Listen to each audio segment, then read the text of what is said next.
جربنا احسن بدائل محليه للمنتجات المستورده وده الجزء الرابع، فمعانا المره دي كريمات بشره، سائل استحمام، حفاضات وفوط صحيه، وشوكولاته ديسباسيتو اللي فاجئتنا كلنا. لو عايزين منظف ضد الجراثيم فرينول ال 500 مللي ب 68 جنيه، ده مخصوص للارضيات والاسطح. برضو كنا حاسين كده من قبل ما نجرب ان جودته اقل شويه من المستورد، بس لما حطيناه على الميه ريحته قويه جدا وغير لونها على طول. جودته كويسه جدا جدا حتى لو اقل شويه من منتجات منافسه.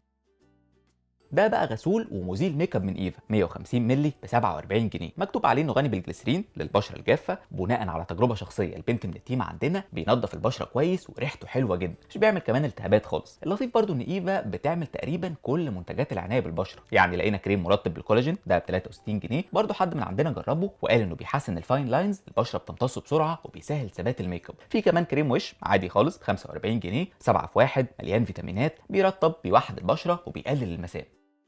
تعالوا بقى نشوف السبع انواع بتوع شوكولاته ديسباسيتو. دي شوكولاته مصريه بس بتغليف وبراندنج شبه المستورد واحسن كده، مش فاضل غير الطعم. كل بار من دول 80 جرام 45 جنيه، اغلبهم شوكولاته دارك بس بنسب مختلفه. في برضه ميلك شوكليت عاديه خالص، وفي شوكولاته بيضاء. نبدا كده على طول بالشوكولاته بالنعناع، والغريب انه كنا فاكرين النعناع هيبقى جاي من بعيد، بس العكس تماما، ريحته وطعمه جامدين قوي، وفي نفس الوقت مراره الشوكولاته الدارك باينه جدا. دي بقى بالمانجا، جوده كاكاو عظيمه بصراحه، والغريب كمان ان فيها قطعه مانجا مجففه. القطعه دي ناشفه شويه بتقطم كده، بس عموما انت بتاكل شوكولاته وشامم وضايق طعم مانجا طبيعيه. دي بقى دارك بالبرتقال، فيها برضو قطع برتقال مجففه، مشكلته بس انه طعم قشر البرتقال اكتر من طعم البرتقال نفسه. في برضو شوكولاته بيضه باللوز معقوله جدا. اما شوكولاته الحليب باللوز فاهم ميزه فيها ان سكرها مش زياده. لاحظنا برضو ان اللوز من جوه مكرمل واخد سنه قرمشه كده، وممكن بكل اريحيه تنافس اي شوكولاته مستورده. في كمان بعين الجمل، مليانه بصراحه من جوه عين جمل بس طعمه قديم شويه. واخر نوع جربناه كان شوكولاته باللبن.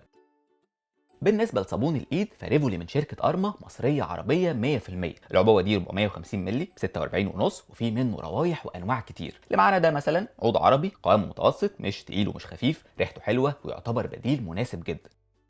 اما بالنسبه للفوط الصحيه فمولبت اختيار هايل. العلبه دي مثلا فيها 7 ب 21 ونص، ومكتوب ان فيها خصائص مضاده للبكتيريا والميكروبات.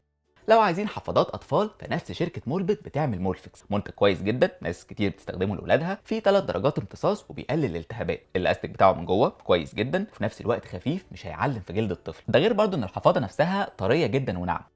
اما سائل الاستحمام فعندك ديفا اللتر ب 85 جنيه. القوام خفيف شويه بس ريحته بصراحه قويه جدا جدا وحلوه كمان. رغوته برضو قويه قوي، ما يفرقش اي حاجه عن اي منتج مستورد. لو عايزين مسحوق شوكولاته ففي اختيارين. كوكس 400 جرام 48 جنيه، بتحط منه 3 معالق صغيرين على كوبايه لبن، هتلاقيه بيتخلط بسرعه من غير اي تكتلات. طعمه حلو، مسكر بس سنه زياده، وعموما يعني الكاكاو اللي فيه كويس وغني جدا. الاختيار التاني في الكاكاو لو عايزين عبوه اصغر شويه، دي من شركه دريم 80 جرام ب 12 جنيه الا ربع. لونه افتح شويه من كوكس اللي فات، ده غير ان السكر مش باين فيه زي كوكس برضه. عملنا نفس الخطوات بالظبط والنتيجه زي ما توقعناها. الكاكاو اخف شويه بس بصراحه السكر هنا اظبط. ده بقى حليب بالشوكولاته من شركه هيلثي، سعره 20 جنيه ونص، معمول من لبن، كاكاو وسكر، من غير لبن بودره ولا اي مواد حافظه. قوامه تقيل، لونه غامق، سكره مظبوط، وطعمه حلو قوي. ده كمان حليب القهوه والبندق من نفس الشركه، نفس السعر 20 جنيه ونص، ونفس الكلام من غير مواد حافظه ولا لبن بودره. طعم اللبن هنا دسم قوي، والبندق مسيطر على كل حاجه. الميكس كله على بعضه مثالي جدا. لو عجبتكم الحلقه اعملوا لها لايك وشير، وقولوا لنا لو عايزين جزء خامس من حلقات البدايل.